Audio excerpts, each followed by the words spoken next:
할렐루야. 우리 다 같이 일어나셔서 오늘 하나님께서 우리에게 주신 말씀 누가복음 8장 우리 16절부터 18절까지 말씀 우리 다 같이 우리 합독하도록 하겠습니다. 누가복음 8장 16절부터 18절까지 말씀 우리 다 같이 합독하겠습니다. 다 같이 읽습니다. 시작. 누구든지 등불을 켜서 그릇으로 덮거나 평상 아래 두지 아니하고 등경 위에 두나니 이는 들어가는 자들로 그 빛을 보게 하려 함이라. 숨은 것이 장차 드러나지 아니할 것이 없고 감추인 것이 장차 알려지고 나타나지 않을 것이 없느니라. 그러므로 너희가 어떻게 들을까 스스로 삼가라. 누구든지 있는 자는 받겠고 없는 자는 그 있는 줄로 아는 것까지도 빼앗기리라 하시니라. 아멘. 아멘. 오늘의 말씀 가지고 자리에 앉으시겠습니다. 말씀 가지고 우리 노진준 목사님 나오실 텐데요. 저는 이 목사님 소개하는 글을 우리 부목사님께서 적어주시는 것을 보고 깜짝 놀랐습니다. 제가 목사님께도 말씀을 안 드렸는데 참 제 인생에 신학적으로 좀 정리가 되는 많은 생각들이 정리가 되는 신학교에서도 가르쳐주지 않는 정리를 할 수 있었던 책이 한 권 있었어요. 좀 두꺼운 책인데 웨인 그루뎀의 조직신학이라는 책 참 너무 감동적으로 읽어서 그런데 그걸 번역을 하신 목사님께서 번역을 하셨더라고요. 그래서 깜짝 놀랐는데 참 너무 귀한 분이시고요. 사실 저는 목사님을 알게 된 것은 유튜브 때문에 알게 됐습니다. 목사님 설교 말씀 들었는데 야, 어떻게 이렇게 말씀을 정확하게 잘 전하실까라고 했는데 알고 보니까 가까운 곳에 사시더라고요. 그래서 하나님 등잔 밑이 어두웠습니다 라고 하고 제가 급하게 우리 임 목사님 통해서 당장 우리 함께 모셔서 말씀 듣고 싶다, 들었으면 좋겠다 라고 해서 또 목사님 많은 바쁜 일정 가운데 우리 하나로 교회를 위해서 일정을 내주셨습니다. 아마 제가 이제 광고 드려서 여러분들 한 번쯤은 인터넷에서 다 들어보셨을 거예요, 그죠? 아마 들어보시고 저한테 너무 미리부터 너무 많은 은혜를 받고 와서 오늘은 무슨 은혜를 받아야 될지 모르겠다 기대하는 마음으로 오신 분들 계신데요. 우리 노 목사님 오늘 말씀대로 하나님 말씀을 바르게 분별해서 그리고 우리가 우리의 신앙에 또 가려운 부분들 또 우리가 의문 나는 부분들 우리 해결되지 않는 그런 것들을 잘 해석해 주시고 가르쳐 주시고 풀어주시는 참 귀한 말씀의 은사를 가지신 분이고요. 또 무엇보다 그것을 우리 구수하게 잘 풀어주시는 그 말씀이 우리에게 큰 은혜가 되는 것 같습니다. 명불허전이라고 했습니다. 우리가 제가 아무리 소개해도 우리 목사님 직접 모시고 말씀 듣는 것이 더 100마디 말보다 더 좋을 것 같습니다. 자, 우리 귀한 목사님 모셨는데요. 우리 큰 박수로 우리 함께 환영하고 사랑하는 마음으로 목사님 환영해서 말씀 듣겠습니다.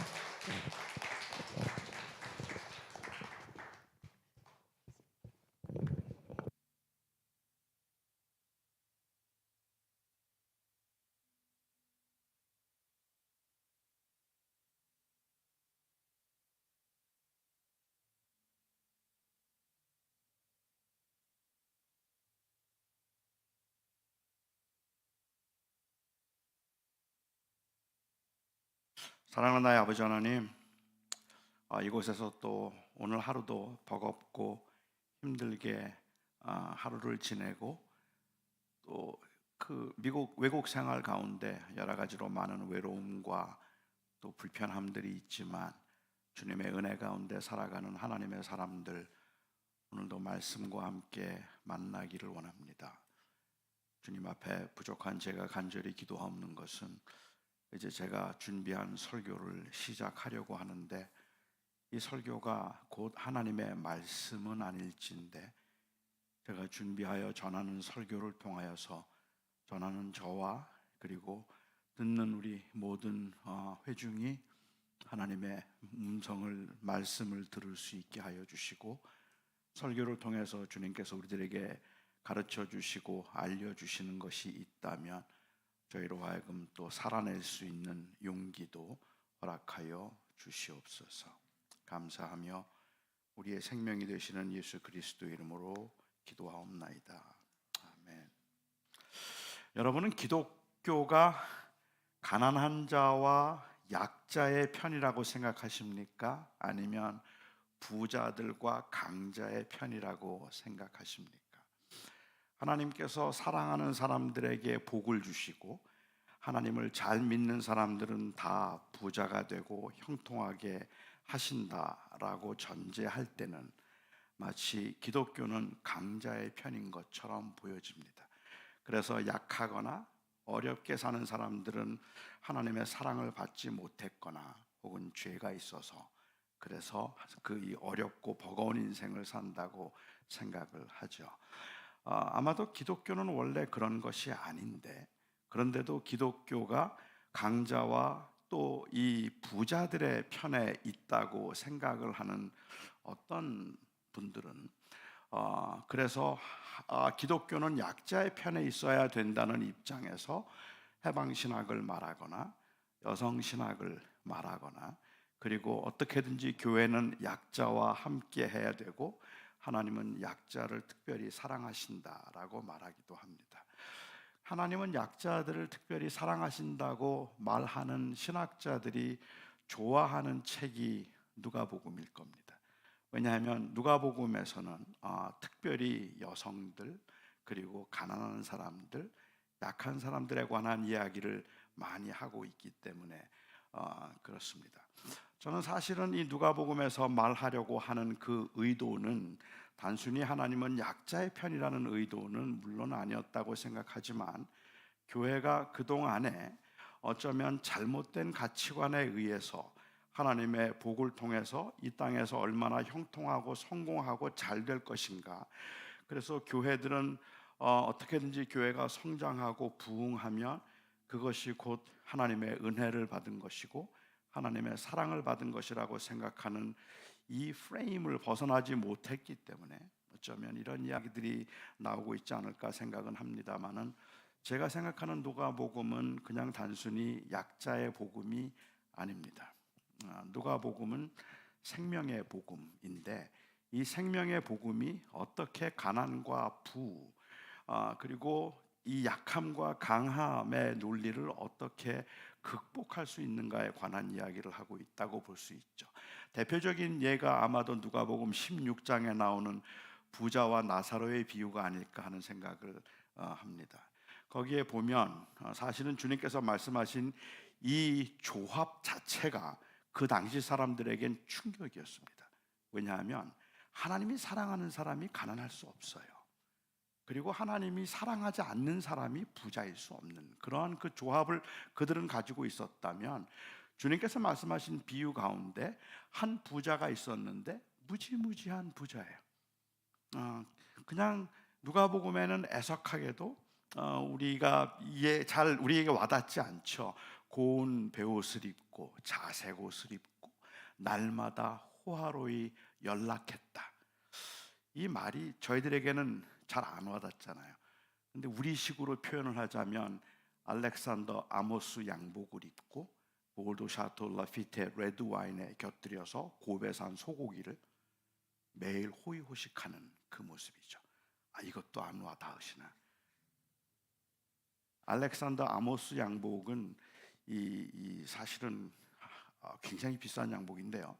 한 벌에 한 10만 불 정도 하는 것 같아요.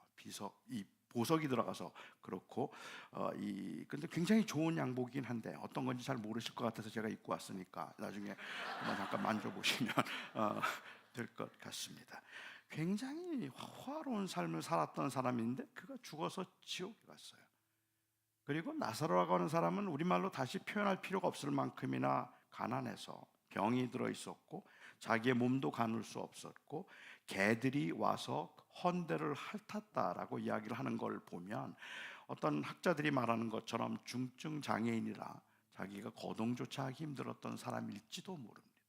그래서 그 부자의 집에서 떨어지는 그 부스러기를 먹으면서 생계를 유지하던 부자, 그 나사로, 이 가난한 나사로가 죽어서 천국에 갔습니다.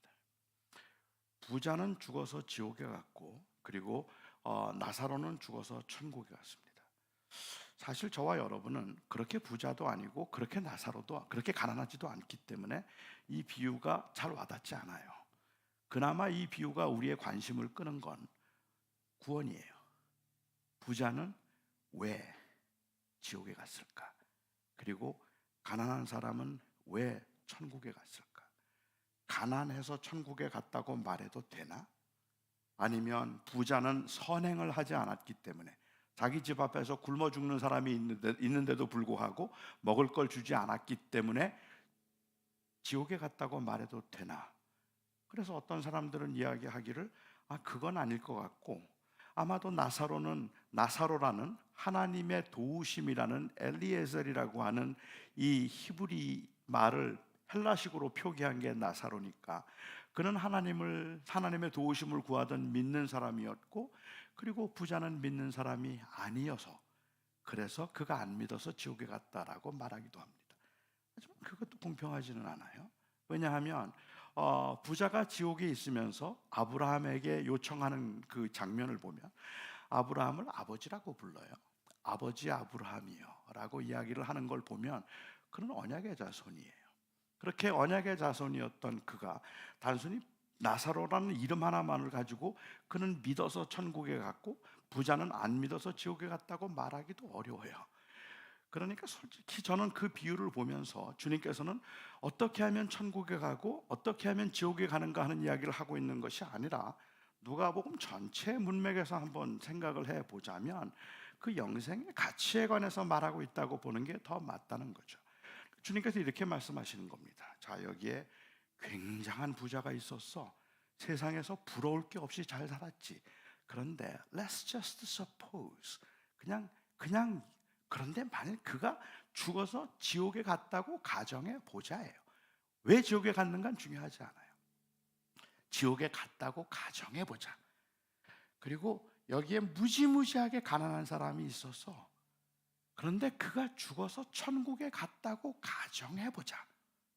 그리고 주님의 질문은 무지무지한 부자로 부러울 것 없이 살다가 지옥에 간 사람과 아무것도 갖지 못하고 모든 사람들이 다 불쌍히 여기는 그러한 비참한 인생을 산다가 천국에 간 사람이 있다면 둘 중에 누가 더 행복할까?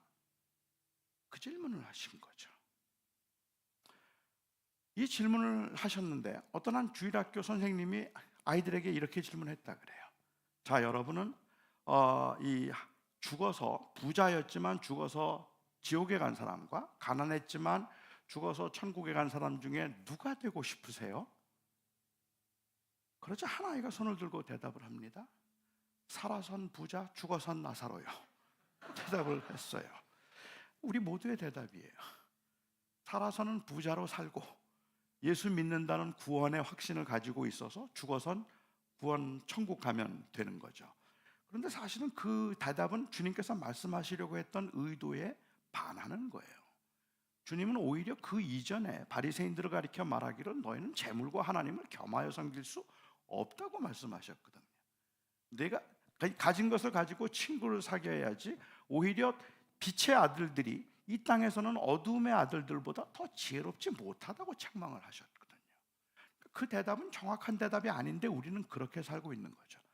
오히려 주님께서 말씀하고자 하셨던 그 의도는 누가복음 전체 문맥에서 볼 때는 비록 가난해도 그 가난이 불행하지 않고 비록 부해도 그 부함이 행복을 의미하지 않는 진정한 생명의 가치를 너희는 아느냐? 그 질문을 하시는 거죠.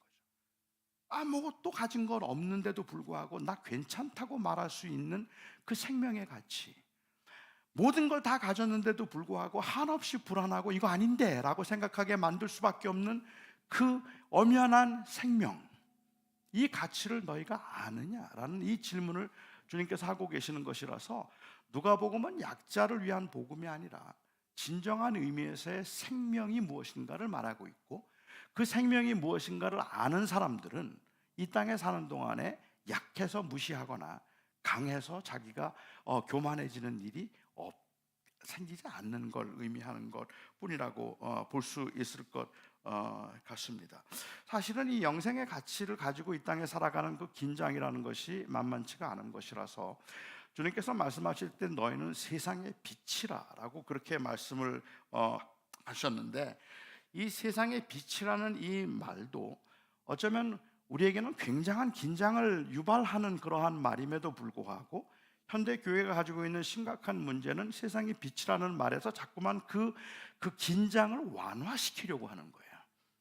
그러다 보니까 거기에서 그런 어떤 그 사명감이나 아니면 우리의 깨어 있어야 되는 그러한 모습들이 강조되지 않는 경우들이 많이 있다는 것이죠. 여러분, 이 우리가 세상의 빛이라고 하는 이 일을 이 주님의 말씀을 조금 그 긴장을 완화시키기 위해서 많이 강조하는 게 뭘까요? 그 방법이나 수단이 있다면 뭘까요? 그건 바로 교회 공동체예요. 무슨 말씀인가 하면 우리가 세상의 빛이라고 이야기를 하는데 사실은 지금까지 우리 교회는 세상에서 빛이 되는 모습은 어떤 모습일까에 대한 고민을 한 것이 아니라 어떻게 이 교회가 빛나야 되는가만 강조했어요. 그래서 사람들로 하여금 이 빛나는 세상에 사람들이 많이 들어와서 이 교회가 더 밝아지는 것, 그것만을 우리는 세상에 빛이 되는 모습이라고 생각했다는데 문제가 있지 않을까라는 겁니다. 저는 오늘 이 부분을 좀 여러분과 함께 고민해 보고 싶은데요. 우리 말 중에 가만히 있으면 중간이라도 간다는 말이 있습니다. 그죠? 일반적으로 이 말이 사용되는 경우는 잘 알지도 못하는 사람이 아는 척하고 나섰다가 망신을 당하는 경우, 그때 이 말을 사용하고, 요즘처럼 경제적으로 굉장히 불안전한 때에 몸을 좀 움츠리고 있어야 되는데 마치 이것이 기회라고 호기를 부려서 투자했다가 크게 잘못되는 경우, 이러한 경우에 가만히 있으면 중간이라도 갈 텐데 왜 나섰다가 망했지라고 말할 수도 있을 것 같습니다. 그래서 가만히 있으면 중간이라도 간다는 말을 어떤 분은 이 풀이에서 말하기를 미련한 사람도 입만 다물고 있으면 현명해 보인다 라고 그렇게 표현을 하기도 했습니다. 미련한 사람도 입만 다물고 있으면 현명해 보인다. 정말 잘 알지도 못한다면, 잘 알지 못한다면 어설프게 아는 척했다가 망신을 당할 수 있다는 그러한 의미일 겁니다. 제 아내는요, 제가 굉장히 실력이 많고 박식한 줄 압니다. 요즘 제 정체를 조금 아는 것 같아서 불안하기는 해요.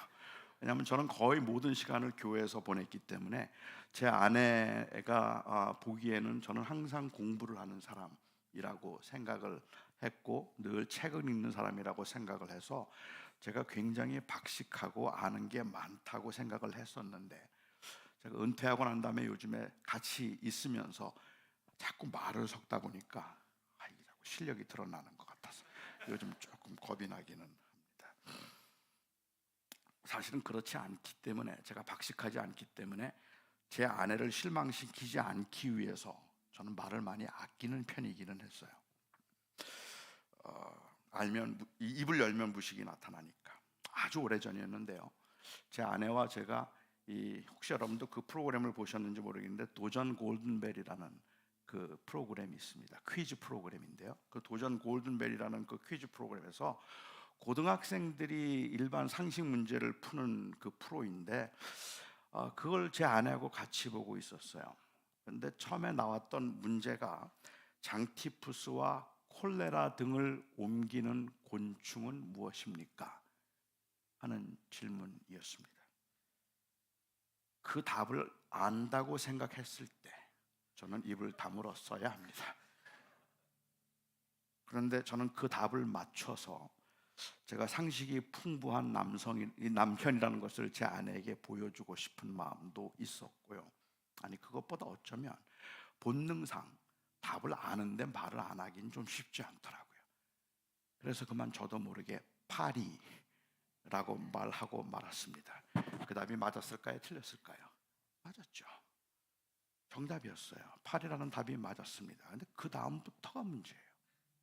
그 다음부터 문제가 나오는데 답을 모르겠는데 제 아내는 문제만 나오면 저를 쳐다봐요. 아니, 처음부터 제가 아예 답을 하지 않았더라면, 아니 고등학생들 푸는 문제 시시하게 뭐 그런 거 대답해 라고 할 말이 생겼을 텐데, 이미 답을 한 번 말했기 때문에, 아는 척을 한 번 했기 때문에 제 아내가 슬쩍 저를 쳐다보면 저는 문제 못 들은 것처럼 딴짓을 해야 되거나, 그렇지 않다면 그냥 아는데도 뭔가 하여튼 간에 제 그 무식을 감추기 위해서 굉장히 힘들었던 적이 있었습니다. 아는 척하다가 망신당한 아주 좋은 경우라고 볼 수 있을 것 같고, 미련한 사람도 입만 다물면 현명해 보인다 하는 말이 맞는 말이라고 볼 수도 있을 것 같습니다. 그런데 여러분 잠시만 생각해 보면 이 말에 문제가 많습니다. 체면을 중요하게 생각하는 우리의 문화에서는 미련한 것보다는 미련해 보이는 것이 문제입니다. 그렇죠. 체면이 중요한 우리 문화에서는 가난한 것보다 가난해 보이는 것이 더 문제입니다. 사실 아는 게 하나도 없는데, 그런데 아는 것처럼 보인다는 게 뭐 그렇게 중요한 일이겠습니까?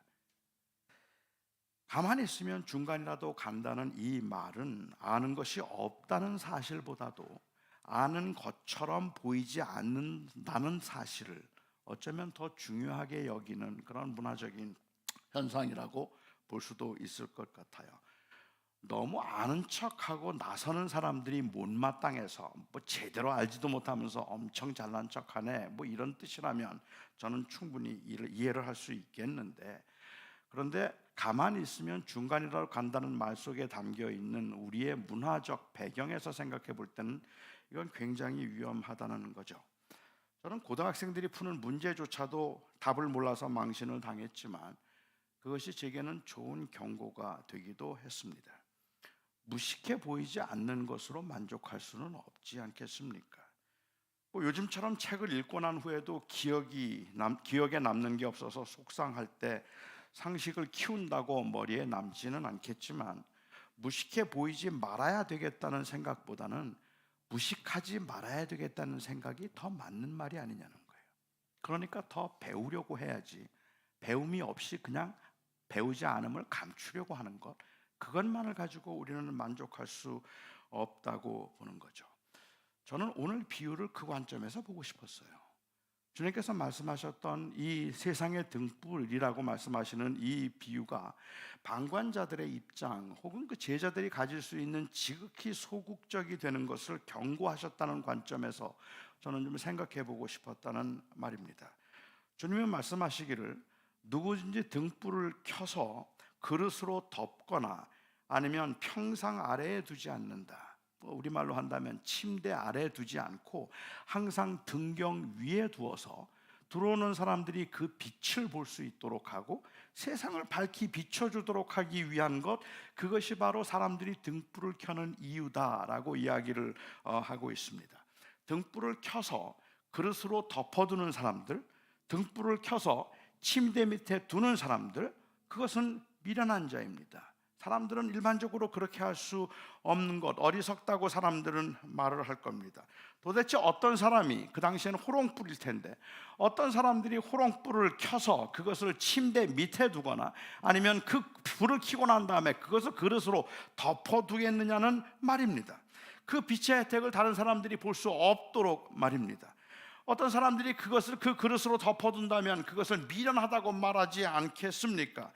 저는 이 비유를 보면서 어떤 사람이 도대체 그 불을 켜서 평상 위 아래에 두거나 아니면 그릇으로 덮어둘 수 있는 어떤 가능성이 도대체 있을까 한번 생각해 보았습니다. 침대 밑에 있을지 모르는 물건을 찾기 위해서라든지 아니면 연기가 너무 많이 나기 때문에 그 연기가 좀 사라질 때까지 그것을 덮어두겠다든지 하는 이러한 그 식의 대답 말고, 예수님의 문화에서 도대체 어떤 사람이 그 등불을 켜고 난 다음에 그 등불을 그릇으로 덮어둘 수 있는 도대체 어떤 상황이 그것을 가능하게 만들까? 없습니다. 그런 상황은 없습니다. 그러니까 주님께서 말씀하시는 말씀의 의도는 이런 건 불가능하다, 있을 수도 없는 이야기라는 것을 모든 사람과 지금 같이 공감하고 계시는 거예요. 있을 수 없는 일이에요. 그런 사람은 없어요. 불을 켜서 그것을 그 침대 밑에 두거나 아니면 그것을 그릇으로 덮어두는 사람들은 없다는 겁니다. 그럴 수 없습니다. 그러면 안 되는 겁니다. 그러니까 주님께서 말씀하시는 이 비유의 핵심은 절대로 그렇게 할 사람이 없기 때문에 그렇게 하면 안 된다는 것이고, 그렇게 하는 것은 불을 켜둔 원래의 목적과 완전히 위반되는 모순, 이 모순을 이중적으로 표현을 하자면 그야말로 모순당착입니다. 안 되는 겁니다. 그런 사람은 아무도 없습니다. 자, 그렇다면 아무도 그렇지 못할 거다, 그러지 않는다, 그런 사람은 없다라고 말씀하고 계시는 주님이 이 비유를 통해서 말씀하시는 이 모순당착은 도대체 뭘까요? 어떻게 사는 것이 등불을 켜서 말 아래 두고 있는, 아니면 그릇으로 덮어두는 있을 수 없는 일을 하고 있는 거라고 말할 수 있을까요? 이 비유를 조금 이해하기 위해서 이 비유에 대한 기록이 누가복음에도 기록되어 있고 마태복음에도 기록되어 있고 마가복음에도 기록이 되어 있지만, 적어도 누가복음과 마가복음의 기록을 보면 이 말씀은 씨 뿌리는 자의 비유 다음에 바로 나옵니다.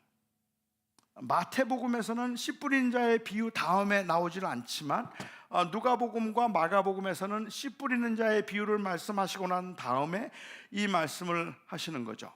그러니까 마태복음의 기록을 먼저 좀 살펴본다면, 주님을 따르는 많은 사람들을 향해서 주님께서 주셨던 제자들을 향한 위로가 마태복음 13장에 나오는 천국장입니다. 소위 말하는 천국장이 아니고 천국장입니다. 그래서 천국의 비유에 관해서 주님께서 말씀하시는데, 이 모든 비유들은 사실은 제자들을 향한 비유입니다. 씨 뿌리는 자의 비유를 말씀하셨고, 그리고 가라지의 비유를 말씀하셨고, 겨자씨의 비유를 말씀하셨어요.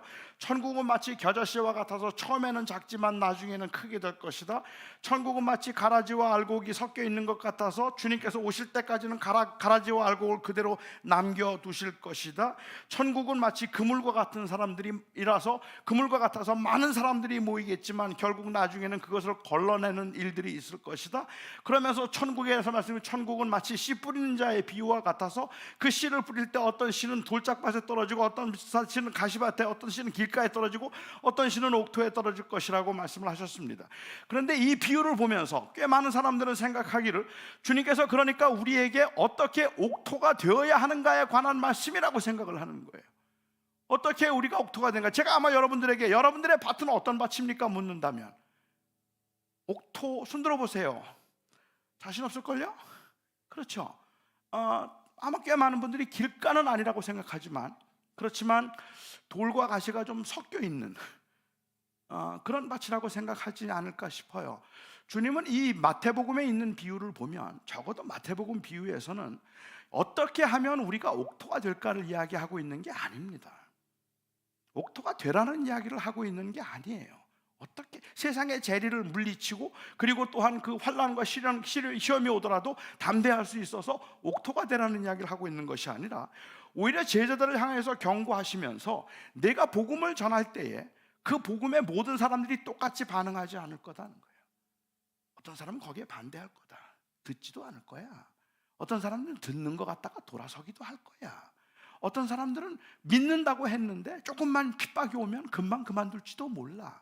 하지만 그 가운데 하나님이 준비하신 옥토가 있다.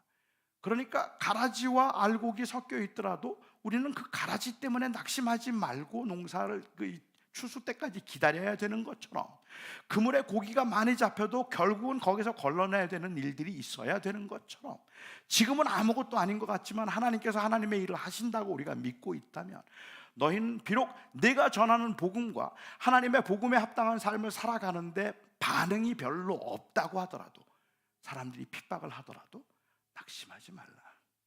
왜? 거기엔 옥토가 있다. 하나님께서 열매를 맺게 하실 나무들이, 이 밭들이 있기 때문에 그렇다는 이야기를 하고 있는 거죠. 그러니까 결국은 이 말씀은 제자들에게 하신 말씀이기 때문에, 주님은 이 비유를 말씀하시고 난 다음에 비유의 의미를 다른 사람들에게 말씀해 주지 않으셨어요. 그냥 그 비유만 말씀하셨고, 나중에 제자들이 주님을 찾아와서 물어요. 마태복음에 보면, 왜 비유로 말씀하십니까? 이것은 다른 사람들에게는 감추어진 것이기 때문에 그렇지. 그리고 제자들에게만 설명해 주셨어요. 따라서 이 비유의 핵심은 제자들을 위로하고 낙심하지 말고 믿음으로 살라는 이야기라고 보는 게 더 맞을 것 같아요. 그런데 이 누가복음에 그리고 마가복음의 기록을 보면, 이 천국에 관한 이야기를 하고 있을 때 말하는 것이 아니라, 오히려 이 비유를 말씀하시고 난 다음에 그 다음에 바로 등불에 관한 이야기를 하고 계시고, 그리고 주님을 찾아왔던 이 가족들에 관한 이야기를 하고 계시다는 것이 다르다는 거죠. 따라서 마가복음, 누가복음과 마가복음에서 강조하고 있는 것은 이것은 단순히 낙심하지 말고 복음을 전하라는 이야기를 하고 있는 것이 아니라 하나님의 말씀을 실천하며 살아내야 된다는 이야기를, 힘든 일이 있고 낙심할 일이 있기는 하겠지만 그럼에도 불구하고 우리는 제자로서 살아내야 된다는 이야기를 강조하고 있다고 볼 수 있을 것 같아요. 반드시 놓치지 말아야 되는 것은 바로 제자의 사명을 말씀하시는 것이죠. 전 등불을 켜서 등경 위에 두어야 한다는 오늘의 비유는 따라서 이 비유의 주제는 알아주는 사람이 없어도 받은 것을 우리는 드러내도록 해야 된다는 말입니다. 우리가 다른 사람들이 그것을 다 반대하고 핍박한다고 할지라도, 그리고 또한 관심이 없는 것처럼 보인다 할지라도 우리는 그 일에 지극히 관심을 가지고 사실은 이 복음을 드러내는 삶을 살아내야 한다는 이야기를 하고 있는 거죠. 그렇게 하지 않는 것은 마치 등불을 켜서 그릇으로 덮어두은 것과 같기 때문에 우리가 받은 복음이 이 땅에 사는 동안에 사람들에게 드러날 때는 어떤 사람들은 반대하고 어떤 사람들은 핍박하고 어떤 사람들은 그것을 감추려고 하겠지만, 그럼에도 불구하고 우리가 지속적으로 이 일에 관심을 가지고 이 사역을 감당해야 되는 이유는 우리가 받은 복음의 빛이 세상에는 소망이기 때문에 그렇단 말입니다. 그것 말고는 다른 답이 없기 때문에 그렇다는 말씀을 하고 계시는 거죠. 만약에 그렇게 생각한다면 저는 현대 교회가 가지고 있는 심각한 문제 중에 하나는 그것은 바로 무관심이라고 생각합니다. 복음적 삶에 대한 무관심입니다. 오늘날 같은 시대에, 더구나 기독교가 점점 힘을 잃어가고 있는 것 같은 이 시대에 우리가 어떻게 제자로 살아내야 되지? 내게 주어진 삶의 현장에서 나는 어떻게 빛이 되어야 되는 거지? 나는 어떻게 그리스도의 영광과 이 생명의, 복음의 생명의 영향을 내가 어떻게 다른 사람들 앞에서 드러내며 살 수 있을까라는 그 고민을 거의 하지 않으려고 한다는데 문제가 있다는 거예요. 그냥 indifferent한, 몰라, 그냥 이렇게 그냥 적당히 살다가 죽어서 천국 가면 되는 거지 하는 그 정도로 이해를 하는지도 모르겠어요. 이 무관심의 위험에 관해서 유대인으로서 이 나치 수용소에 오랫동안 gat혀 있다가 나중에 해방되어서 이제 자유롭게 되고 이 노벨 문학상까지 받았던 로마니안 주이신 이 위즐이라고 하는 사람, 일리 위즐이라고 하는 사람이 한 번은 99년도에 국회에서 했던 연설입니다. 그는 이렇게 말해요. 무관심이 무엇입니까? 무관심은 빛과 어두움, 황혼과 새벽녘, 죄와 벌, 잔인과 애정, 선과 악 사이에 선이 흐려져 있는 애매한 상태입니다. 무관심은 분노나 미움보다 더 위험합니다. 분노는 때로는 창조적일 수 있습니다. 시를 쓰게 만들 수도 있고 위대한 심포니곡을 쓰게 만들 수도 있습니다. 한 사람이 목격한 불의의 분노함으로 인류에 크게 공헌할 수도 있습니다. 그러나 무관심은 전혀 창조적이지 않습니다. 무관심은 아무런 반응도 일으키지 않습니다. 무관심은 반응이 아닙니다. 그것은 시작도 아닙니다. 그것은 끝입니다. 그것은 원수의 친구입니다. 그것은 언제나 피해자가 아닌 가해자에게 유익을 주기 때문입니다. 조금 비약이라고 생각하시는 분들도 계시겠지만 침상 밑에 등불을 켜서 침상 밑에 두고 있는 모습은 방관자의 모습이고, 그리고 또한 무관심의 다름이 아닙니다. 그런데 예수 그리스도를 구주라고 믿고 구원을 받았다고 하는 오늘날 얼마나 많은 그리스도인들이 우리가 어떻게 세상의 빛으로 살아야 되는가 하는 이 부분에 별로 관심이 없다는 거예요. 그냥 교회에 출석하는 것 정도 외에는 내가 어떻게 빛으로 살아야 되는가에 별로 관심이 없다는 거예요. 저는 그게 정말 안타깝다는 생각이 들기도 합니다. 그러면 도대체 우리는 어떻게 살아야 되는 걸까? 이 부분에 대해서 저는 한 두 가지 정도 여러분과 함께 생각해 보고 싶습니다. 우리는 빛을 발하며 복음을 드러내며 살아야 한다고 그렇게 말한다면, 많은 분들이 한국 교회는 이미 그렇게 빛을 드러내고 복음을 드러내는 삶을 사는데 워낙 열심히 있기 때문에 여기에 크게 문제가 되지 않는다고 말씀하실지도 모르고, 아 맞아, 우리가 다시 그 복음의 열정을 가지고 다시 살아야 되겠지라고 말한다면 아마도 오늘 설교의 끝에 여러분들이 옛날에 가졌던 그 전도에 대한 열심, 복음을 전해야 되겠다는 그러한 그 열정을 다시 한번 회복해야 되겠다고 생각하실는지도 모르겠습니다. 저는 사실 극성스럽게 가가호 진불 방문하여서 이 전도를 하거나 아니면 길거리에서 예수 천당을 외치면서 복음을 높이고 전도하는 그 열심 있는 전도에 저는 전혀 이의를 제기하고 싶지 않습니다. 그것은 또 다른 하나의 방식이기는 하고 굉장히 중요하다고 생각해서 저는 그것이 틀렸다고 말하고 싶지는 않습니다. 사실 오늘날 교회에서 그렇게 생각해 볼 때 어떤 분들이 뭐 H마트 앞에서 아니면 어떤 곳에서 예수 천당 불신 지옥을 외치는 그러한 모습들을 보면서 어떤 분들은 말씀을 하시죠. 저렇게 해서 전도가 될까? 하고 이야기를 해요. 저렇게 한다고 전도가 될까? 누가 저거 듣는다고 자꾸 저런 거 하지? 라고 말할 수도 있어요. 그런데 사실은 제가 생각할 때는 그거는 정답은 아닌 것 같다는 생각은 솔직히 저는 좀 해요. 그분들의 열심이 굉장히 고마울 정도로 저는 사실은 그렇게 생각을 하는데, 왜냐하면 우리가 저거 될까라고 하는 그 말은 이미 우리 교인들조차도 이 시대에 그 소위 말하는 그 이 프라그매티즘에 너무 익숙해져 있는 거예요. 실용주의에 너무 익숙해져 있기 때문에 우리에게 있어서 좋은 건 그게 되는가예요. 사람들이 가서 항상 묻는 질문이 그거 돼? 그래요. 안 되는 게 나쁜 거예요. 목사님 그렇게 교회하면 교회 성장해요?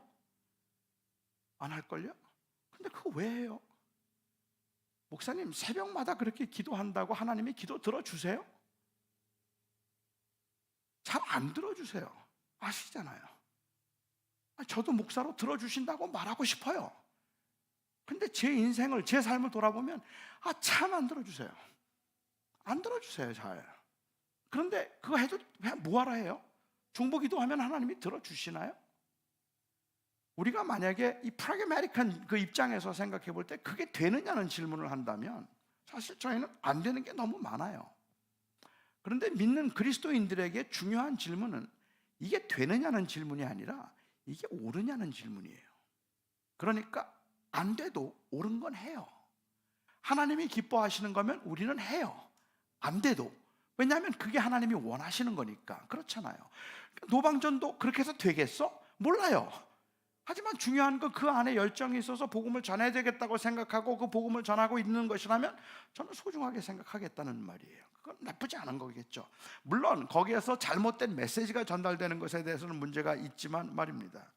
그런데 저는 오늘 여러분들에게 드리고 싶은 말씀은 단순히 그런 열심 자체가 틀렸다는 이야기를 하고 있는 것이 아니라 우리의 기본적인 생각의 문제를 다루고 싶은 거예요. 다시 말씀드리면 이렇게 열심히 전도를 하고 열심히 복음을 전하고 열심히 사람들에게 예수 믿으라고 말을 하고 있기는 한데, 그럼에도 불구하고 그 모습이 등불을 켜서 그릇으로 덮어둔 것처럼 보이는 모습일 수 없겠느냐는 거예요. 저는 그럴 수 있다는 그 가능성 때문에 사실은 안타까운 마음이 있다는 말입니다. 지금은 교회가 많이 줄었습니다만 제가 2009년도에 LA에 처음 담임 목사로 갔을 때 그때 LA 코리아타운, 반경 한 2마일쯤 될까요? 한 3마일쯤 되나 모르겠어요. LA 코리아타운에 한인교회가 314개 있었습니다. 그리고 남가주 전체에 한인교회가 1700개가 있다고 했습니다. 남가주 목사협의회 임원들이 저를 찾아와서 하신 말씀에 보면 당시에 남가주에 있는 목사협의회에 이름이 들어가 있는 등록된 목사가 9,000명이라고 했습니다. 조그만 코리아타운이에요. 314개. 엄청나죠? 지금은 많이 줄었지만 남가주에 1,700개의 교회가 있다고 한번 가정해 보세요. LA가 얼마나 밝을까요? 남가주가 얼마나 밝을까요? 그런데 남가주에 1,700개의 교회가 있지만 제가 그냥 LA 코리아타운만 생각해 볼게요. 300개가 있다고 가정해 볼게요. 300개의 교회가 있지만 그런데 제가 우리 교인들에게도 늘 했던 말이기는 한데요, 300개의 교회가 있는데 세상을 비추는 것처럼 보이지 않고 공동묘지 같다는 거예요. 이 모습은 완전히 공동묘지 같아서 314개의 그릇이 덮여 있는 것 같다는 거예요. 그렇게 그릇이 덮여 있는데 그 안은 너무 밝아요. 어디에 한길교회 너무 밝아, 한길교회 요즘 정말 잘 나간대, 너무 교인들이 너무 좋대, 그렇게 소문이 나기 시작하면 사람들이 슬금슬금 그 그릇 안으로 들어와요. 그래서 그 그릇이 포화 상태가 되죠. 어떻게 하죠? 그릇 열어야 돼요. 그릇 엽니다. 그리고 더 큰 그릇으로 덮어요. 그래서 큰 그릇 하나, 작은 그릇 하나, 조그만 중간쯤 그릇 되는 것 하나, 그렇게 덮어놓고 서로 우리가 밝으니까 우리에게로 오라고 이야기를 하고 있어서 사람들을 그 교회로 끌어들이고 있기는 한데, 그런데 실제로 그 그릇을 열어서 세상을 향해서 빛을 드러내지 않고 있다면, 그렇다면 이게 공동묘지 같다는 거예요. 세상을 밝히고 있는 것이 아니라 그릇으로 덮어둔 것 같잖아요. 달라스에는 몇 개의 교회가 있는지 모르겠어요. 여기에 있는 그 교회들을 통하여서 정말로 그리스도의 복음의 빛이 세상에 비추어져서 이 희망을 잃어버리고 소망을 잃어버리고 이 땅에서 이게 전부인 것처럼 살아가고 있는 사람들이 바로 그 교회가 전하는 그 복음의 메시지 때문에 내가 진정으로 인생의 진정한 참된 의미를 찾을 수 있게 되었다고, 이제 내가 그냥 단순히 부자가 되는 것이 아니라 내 삶의, 내 존재의 의미를 나는 복음 안에서 찾게 되었다는 그러한 고백들이 곳곳에서 일어나서 그의 삶의 현장에서 그 복음을 드러내고 있는 그 모습들이 얼마나 자주 일어나고 있는가 하는 거예요. 우리는 그냥 서로 교회끼리 경쟁해서 거기보단 여기가 더 밝은데 이리로 오시지, 그리고는 그 안에 그들이 끌어들여서 그 교회 안을 밝게 만들고 밝은 교회로 사람들을 끌어들이는 것에 더 많이 집중하고 있는 상황이 되는데, 너무 안타깝고 애석한 것은 그 영혼을 사랑하여서 전도한다고 하는 교인들의 그 전도를 자기들의 공동체를 키우기 위한 상술에 불과하다는 것을 세상 사람들이 알아채기 시작했다는 거예요. 그래서 이제 더 이상은 전도에 관심이 없다는 거예요. 내 영혼에 관심을 갖고 있는 게 아니라 교회 성장에 관심을 갖고 있다는 걸 세상 사람들이 눈치채기 시작했다는 말이죠. 제가 지난 11월 달에 한국에 집회를 갔는데 11월 달이 되니까 교회마다 새생명 축제를 하더라고요. 그래서 이 행복 축제, 새생명 축제해서 전도하는, 처음 교회를 이제 교인들을 교회로 인도하는 그 모임들을 해요. 그 자체가 나쁜 거는 하나도 없겠죠. 제가 집회를 간 그 교회 목사님이 이제 제가 한길교회에 있을 때 같이 동역했던 목사님이라서 이제 그 교회 집회를 갔는데 그 목사님이 저보고 그러더라고요. 지난주가 저희 새생명 축제 주일이었습니다. 그래? 목사님 몇 명 새로 왔는지 아세요? 몇 명 새로 왔는데 206명이 새로 왔대요. 후, 성공이네, 잘했네 그랬어요. 그랬더니 아니요, 다음 주에 한 명도 안 올 겁니다 그래요. 그 다음 주에 한 명도 안 온대요. 근데 왜 200명이 왔어? 연말이 되면 슬슬 교회를 옮겨볼까 하는 사람들이 새생명 축제에 다른 교회 한번 방문해 보거나, 그렇지 않다면 그 교회에서 주는 3만 원짜리, 5만 원짜리 선물권 받으러 오는 사람들이 많다는 거예요. 서로 이용하자는 식이잖아요. 아니 그런데 왜 새생명 축제를 하지? 그게 무슨 의미가 있다고 그걸 할까? 그래도 교회를 옮겨 다녀야 되는 교인들이 다른 교회를 갈 수 있는, 한번 가서 볼 수 있는 너무 좋은 기회가 되어서, 그래서 11월 달에, 12월에는 교회를 옮길지 모르니까 11월 달에 한다는 거예요. 마음 아프죠? 그런데 세상 사람들이 눈치를 채고 있는 거예요. 이제는 전도한다 그러면 다 고개 끄덕이고 갈게요 갔는데 가서 쌀 받아가지고 가는 걸로 끝인 거예요. 복음에 대한 관심은 별로 없으니까. 왜냐하면 어차피 교회도 내 영혼에 관심이 있다고 생각하지 않기 때문에 그런 것 아닐까라는 생각을 하게 됩니다.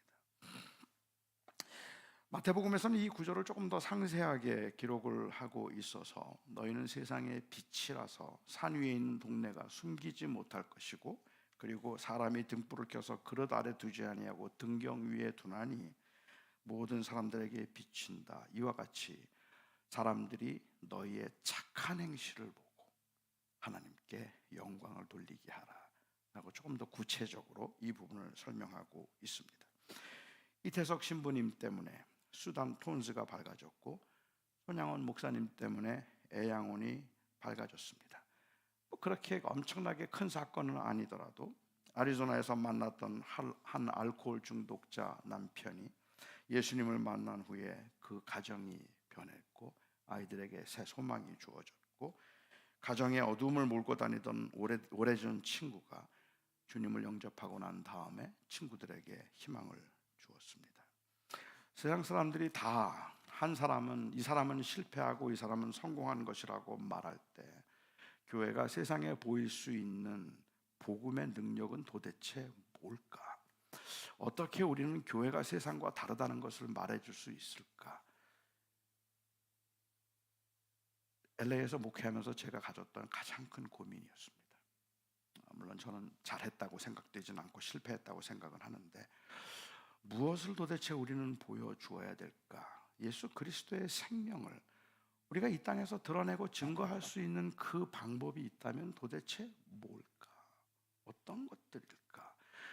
더 이상 사람들은 더 이 복음의 능력을 믿지 않는 것 같은데 그런데 그들에게 우리가 어떻게 이 복음의 능력을 보여줄 수 있을까? 이게 저에게는 굉장히 심각한 고민이었는데 그냥 믿으면 부자 된다?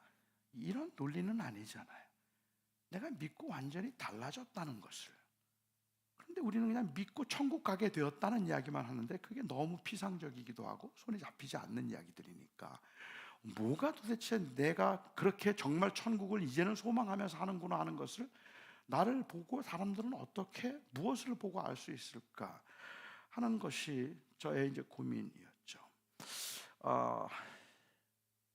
1970년대 말 80년대 초에 70년대에 미국이 베트남하고 전쟁을 하다가 졌죠.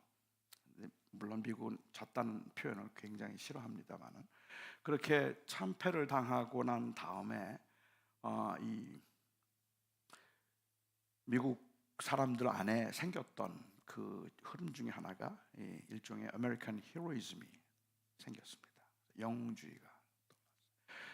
그래서 그 영웅주의 그 히로이즘의 대표적인 인물이 혹시 여러분도 아시는지 모르겠습니다만 람보입니다. 이 80년대에 만들어진 이 람보는 아메리칸 히로이즘의 전형적인 인물이라고 볼 수 있는데 베트남에서 미국은 졌지만 람보 혼자 가서 다 때려부십니다. 그리고 다 이겨버려요. 그리고 포로들 다 데리고 나와요. 람보가 해요. 그러니까 람보가 전쟁에서 비참한 사람인 그 전쟁터에서 굉장히 어떻게 보면 많은 상처를 갖고 온 사람이지만 그럼에도 불구하고 그를 통해서 회복시킨다는 그러한 일종의 아메리칸 히로이즘이 그 당시에 굉장히 파퓰러했기 때문에 이 람보에 대한 이 유머 시리즈들이 좀 많이 있었어요. 근데 이 람보 유머 시리즈 중에 하나 조금 오래된 이야기니까 우습지 않을 수 있지만 그냥 여러분들은 웃어줄 만큼의 인품을 갖추고 계시다고 믿고 말씀을 드리도록 할게요. 한 번은 람보가 친구하고 짜장면을 먹으러 갔어요. 짜장면을 먹으러 갔는데 짜장면을 먹다가 단무지 하나가 남았는데 람보의 젓가락과 친구의 젓가락이 동시에 단 거예요. 그리고 먹으려고 하니까 뭐 친구가 힘으로는 람보한테 안 되잖아요. 그래서 람보 그 친구가 꾀를 냈어요. 제안을 하죠. 람보야, 우리 힘겨루기에서 힘센 사람이 먹게 하자. 그래, 어떻게 할까? 힘이라면 자신 있으니까. 그러자 친구가 제안합니다. 서로 뺨을 있는 힘껏 때려서 울지 않는 사람이 먹게 하자 그랬어요. 자신 있으니까. 친구가 말합니다. 내가 먼저 때릴게. 이럴 때는 먼저 때리는 사람이 나중에 때리는 사람이 유리한 거 아시죠? 그래서 이제 친구가 람보의 뺨을 있는 힘껏 때렸습니다. 불이 번쩍거렸고 눈물이 핑 돌았지만 람보 울지 않았어요. 람보니까. 그리고 이제 람보의 차례가 되었습니다. 이제 내 차례야. 그리고 람보가 친구를 때리려고 하니까 갑자기 친구가 잠깐, 이건 너 먹어. 그리고는 친구에게 그걸 먹으라 그러는 거예요. 그리고 큰 소리로 한마디를 외쳐요. 아저씨, 여기 단무지 한 그릇만 더 주세요. 말이 안 되는 얘기 같죠? 근데 이게 세상이 볼 때 교인들 같다는 거예요. 영생을 소유했다느니, 하나님이 나의 모든 것이 된다느니, 하나님 때문에 나는 산다느니, 그렇게 말하는 사람들이 단무지 하나 안 뺏기려고, 이 세상에서 그거 안 뺏기려고 하나님 저것 좀 뺏어주세요, 저것 좀 뺏어주세요 하고 그걸 끝까지 기어코 내가 먹고야 말겠다는 그러한 모습으로 살아가는 걸 보면서 세상 사람들이 보면서 복음의 능력이 뭐지? 생각을 하는 거예요.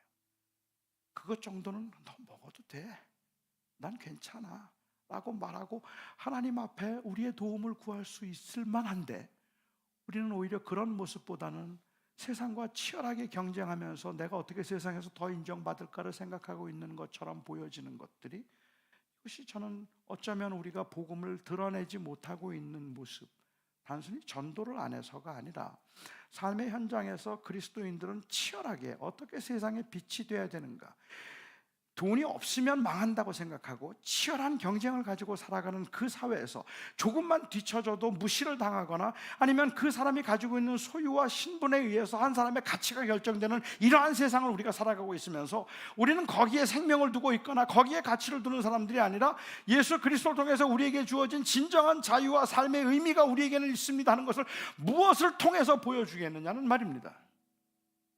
저는 이 부분을 고린도 후서에서 바울이 하고 있는 그 말씀을 통해서 좀 결론적으로 생각해 보고 싶습니다.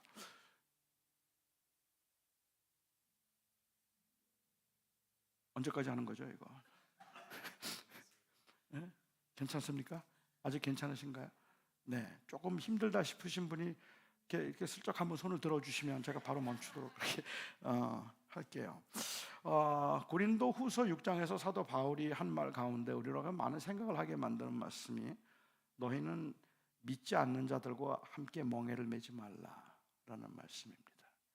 믿지 않는 사람들하고 멍에를 매지 말라?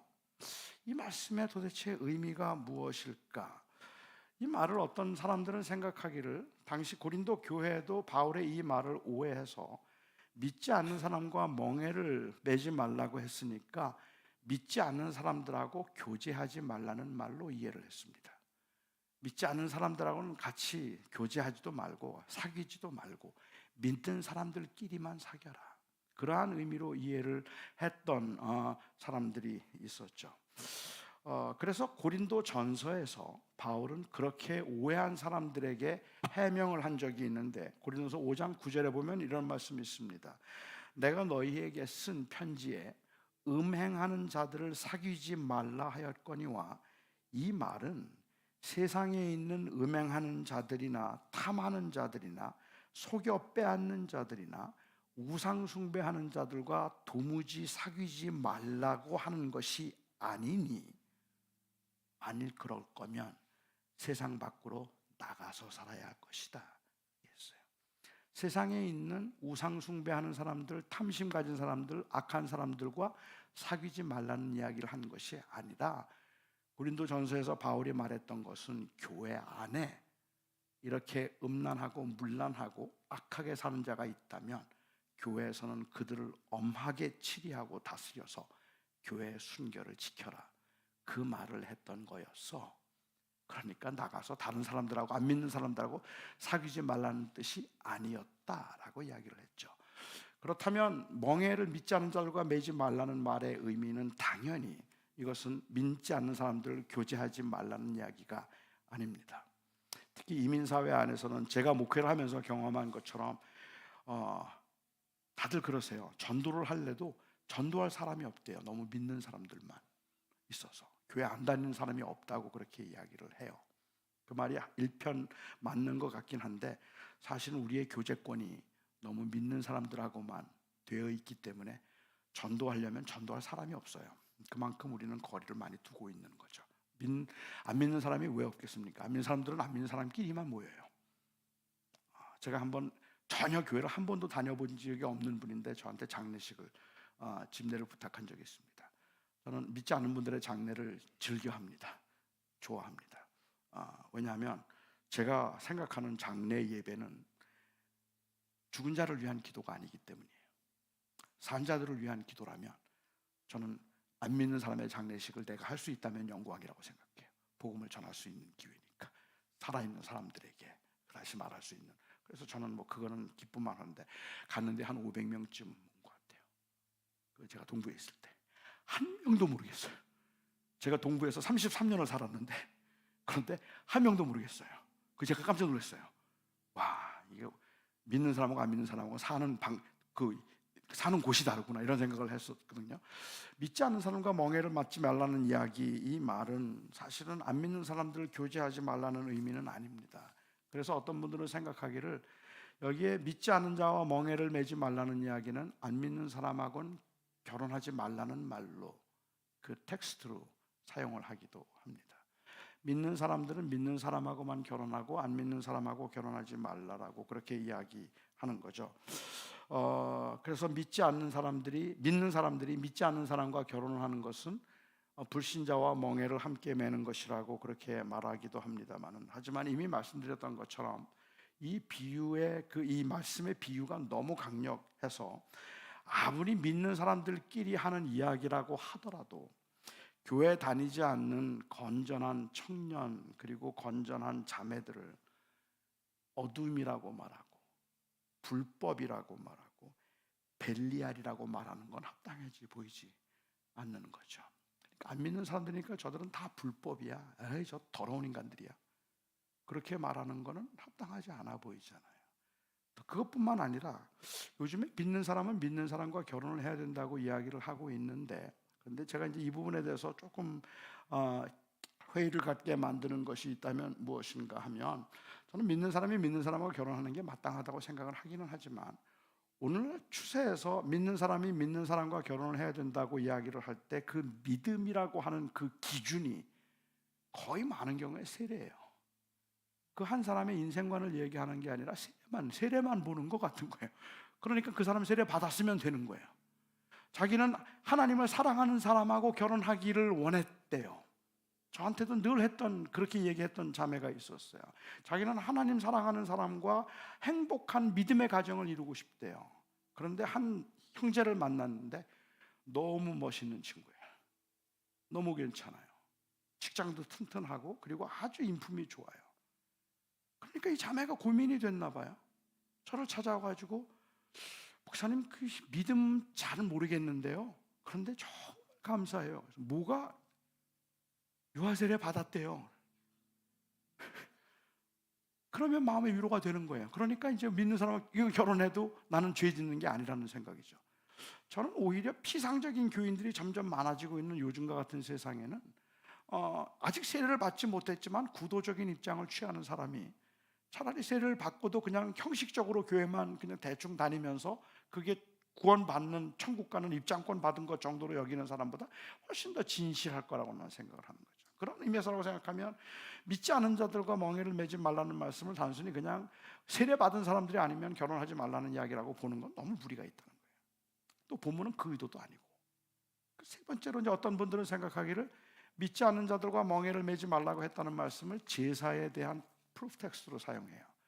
그러니까 믿지 않는 사람들과 멍에를 매지 말라고 했으니까 제사 드릴 때 가족들 제사 드리는데 거기 참석하지 말아라. 조상에게 제사 드린다고 할 때 거기 가지 말아라. 그럴 때 사용하는 텍스트로 이 말씀을 사용하신 적이 있기도 한 것 같아요. 그 부분에 대해서도 저는 이 우상 숭배 자리에 가면 안 된다고 이야기를 하는 거라면, 아까 고린도전서 5장에서 말씀드렸던 것처럼 꼭 그런 의미는 아닐 거라고 저는 생각을 해요.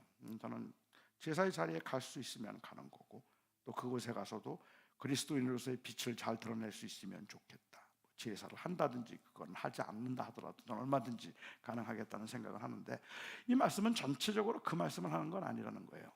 제가 이해하기에 이 말씀이 의도하는 바는 이런 거죠.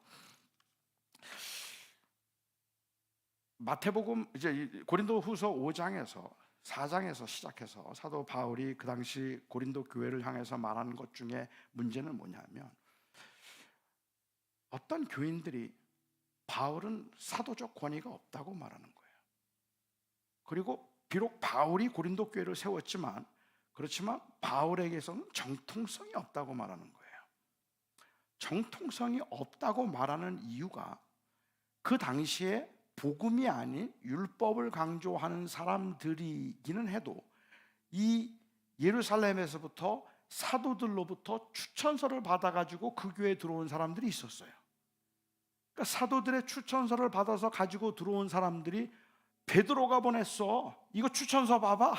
이 추천서, 이거 사도가 보내준 추천서야. 그 추천서에 의해서 자기의 권위를 말하는 거예요. 그리고 내가 하는 그 사역의 정당성을 말하고 있는 거예요. 내용이 틀렸는데도 불구하고 많은 교인들은 그 내용이 어떻든지 상관없이 사도들이 보내준 추천서를 가지고 있는데 바울에겐 그 추천서가 없단 말이에요. 그러니까 바울보다는 저들이 더 정통성이 있고 바울보다는 오히려 그들을 더 따라가고 있다고 생각하는 거죠. 그런 사람들을 향해서 바울이 말했던 것은 세상적이라는 거예요. 그게. 그래서 5장에서 바울이 말한, 고린도후서 5장에서 말한 것처럼 너희는 은혜를 헛되이 받지 말라고 얘기하는 거죠.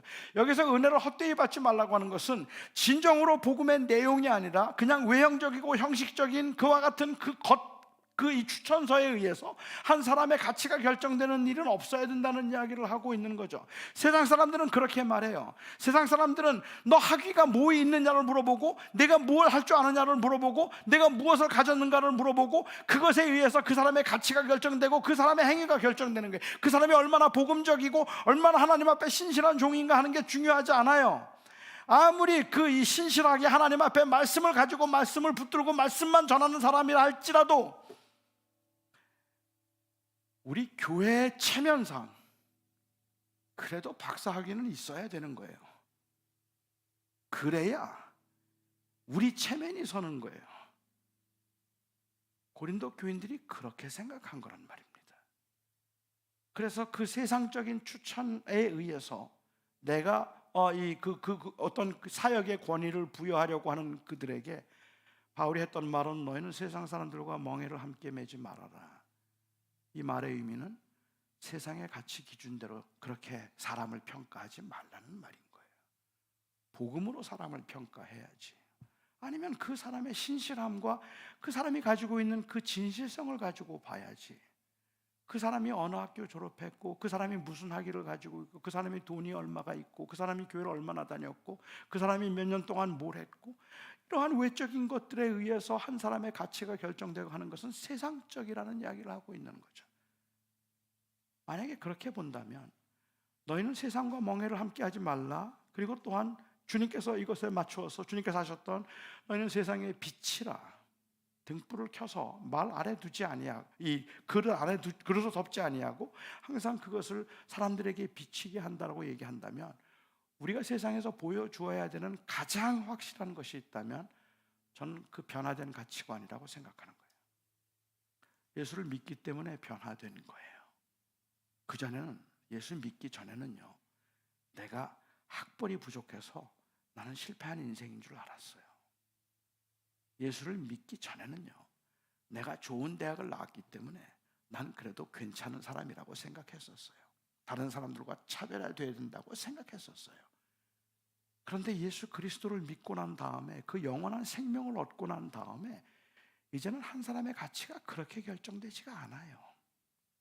이제는 교회 안에 있는 사람들, 나사로 같은 사람인데도 불구하고 그 사람이 너무 소중해 보이는 거예요.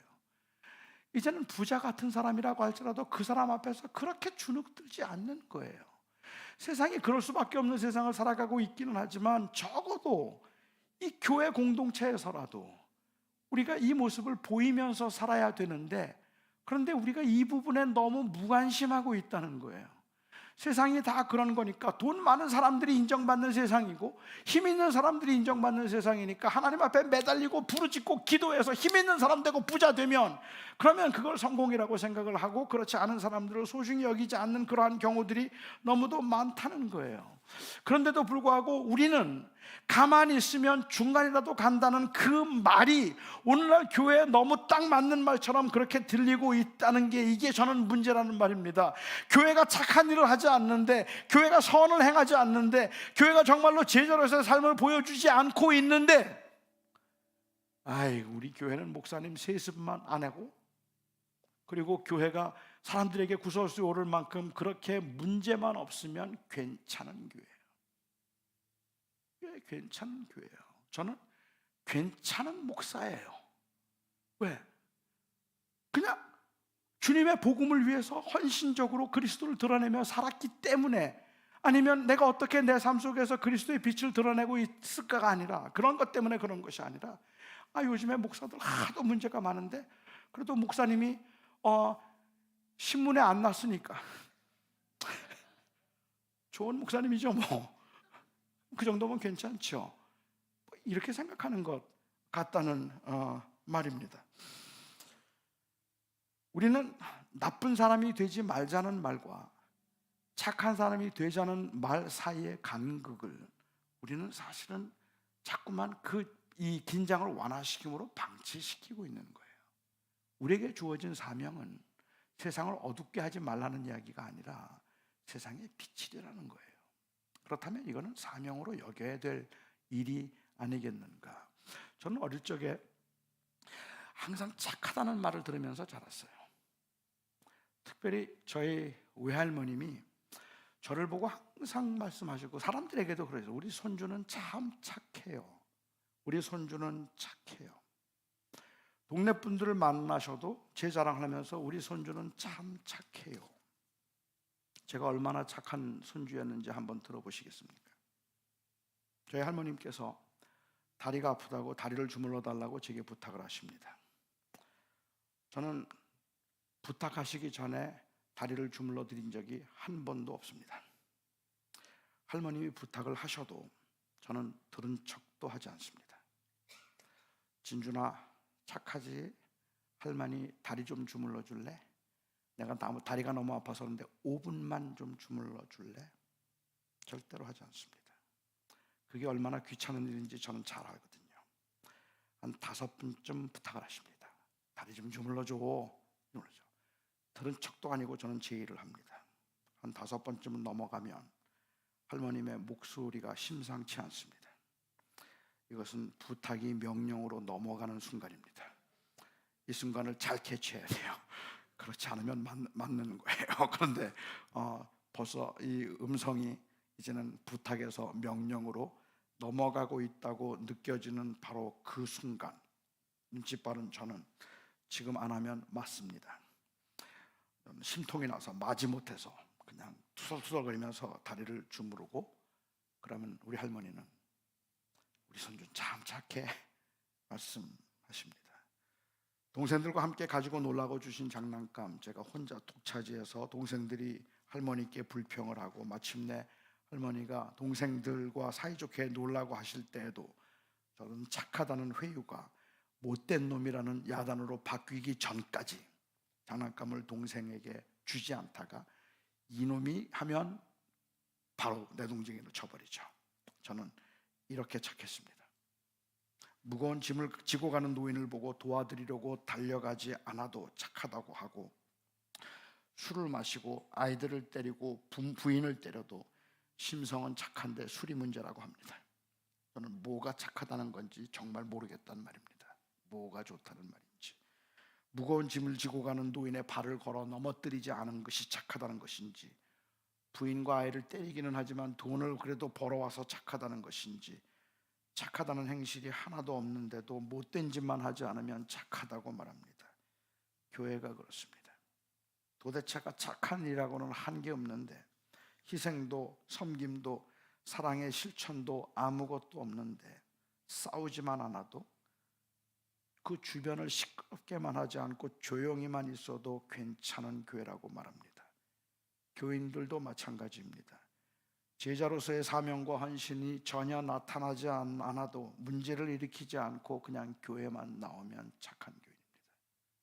내가 어떻게 그리스도인으로 살아야 될까 하는 그 고민과 긴장이 전혀 없는데도 그냥 주일날이면 그 예배, 그 같은 자리에 보여주기만 해도 좋은 신자입니다. 그래도 괜찮은 신자라고 생각하죠. 목사도 마찬가지입니다. 너무도 당연한 일인데도 불구하고 교회돈 횡령하지 않고 세습하지 않고 시도 때도 없이 놀러 다니지 않고 얌전하게 있으면 단 한 번의 선을 행하지 않았음에도 불구하고 단 한 사람에게도 전도하지 않아도 착한 목사, 괜찮은 목사가 됩니다.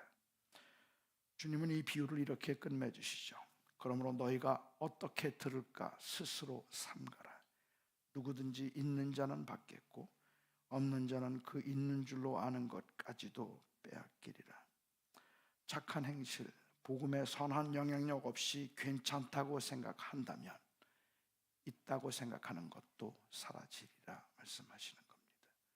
우리가 정말로 진지하게 복음을 반응하며 복음으로 살아내고자 하는 마음이 없다면 우리는 괜찮겠지 생각하는데 시간이 지날수록 점점 침체되는 우리의 모습을 발견하게 될 것이고 점점 무기력해져 가는 그러한 우리의 모습을 발견하게 된다는 말입니다. 깨어야 합니다. 일어나셔야 합니다. 나는 주님의 제자로 어떻게 살아야 하지? 뭘 하면서 살아야 되지? 내가 이렇게 낙심하면 안 되는데, 내가 이렇게 처져 있으면 안 되는데, 내가 이렇게 교만하면 안 되는데, 내가 어떻게 주를 위해서 살아야 하지? 하는 그 고민이 우리 안에 계속해서 우리를 깨울 수 있어야 그래야 되는 거죠. 예수님의 이 비유를 누가는 바로 어떻게 들을까를 삼가하라고 말씀하시고 난 바로 이후에 예수님의 제자들에 관해서 누가는 의도적으로 기록을 하고 있는 것 같아요. 가족들이 찾아왔다고 주님께 알려드렸을 때 주님께서는 누가 내 가족인가? 내 말을 듣고 행하는 자가 내 가족이다 라고 그렇게 오늘 이 이야기를 결론 짓고 있습니다. 큰 교회 유명한 목사는 성공한 목사이고 작은 교회 무명한 목사는 실패한 교회라고 생각하는 것, 돈 많이 벌고 유능하면 하나님의 사랑을 받았다고 말하고 버겁고 힘든 인생을 살아가는 사람들은 하나님께서 관심을 두지 않는 사람들이라고 생각하는 그것이 복음에 합당한 모습이 아니란 말입니다. 우리가 복음에 합당한 모습을 가지고 살아가자면 저는 제일 먼저 생각해야 되는 것은 바로 내 인생의 가치가 어디에 있는가에 대한 확신이어야 한다고 생각합니다. 그것이 달라져야 되는 거죠. 그리고 그 달라진 것을 세상에 보여주어야 하는 겁니다. 믿는 사람들 흔들리죠. 넘어지죠. 약하죠. 그럼에도 불구하고 저들은 뭐가 있길래 저렇게 다를까? 아무것도 없는 것 같은데 왜 저렇게 여유 있지? 이 질문을 우리가 유발할 수 있어야 되는 것 아니겠는가라는 말입니다. 제가 이 초대교회를 보면 마지막으로 말씀을 드리고 싶은 것은 초대교회를 보면 이 초대교회가 가지고 있는 독특함, 사람들은 종종 그래요. 초대교회로 돌아가자고. 근데 초대교회로 돌아간다는 게 무슨 말이에요? 다시 기도에 열심을 내고 그리고 모여서 말씀 듣기를 힘썼다? 그게 초대교회로 돌아가는 모습이 아닙니다. 초대교회 문제 많았습니다. 초대교회 굉장히 골치 아픈 거 있어요. 근데 초대교회가 가지고 있는 특징 중에 하나가 있다면 무엇인가 하면 그들의 모습이 외인들에게 칭찬을 받는 모습이에요. 다시 말하면 디도서에서도 바울이 얘기하는 것처럼 노예들, 가난한 사람들, 그들을 때리고 착취하고 믿는 사람들이지만 그들을 괴롭히면서 나는 주인이고 너는 종이니까 나는 행복하고 너는 불행하다. 나는 많은 걸 가졌고 넌 아무것도 갖지 못했으니까 나는 괜찮고 너는 잘못됐다. 그렇게 생각했거든요. 그래서 노예들을 소유로 생각했어요. 그런데 그들을 그렇게 때리고 그렇게 괴롭히는데 이들의 얼굴에 여유가 있어요. 기쁨이 있어요. 그 고난 가운데도 살아가는 그 삶의 모습이 너무 달라요. 그러니까 부자들은 생각하는 거예요. 나는 내가 주인이라서 내가 행복한 줄 알았는데 저 사람이 더 행복해 보이네. 도대체 저 사람은 뭘 가졌길래 저렇지? 크라이시스를 만들어냈어요. 나름대로 가지고 있던 그 질서 안에 크라이시스가 생기는 거예요. 위기의식이 생기는 거예요. 나 잘못 살고 있는 것 같은데. 그 위기의식을 가지고 있는 사람들이 이제 묻는 거죠.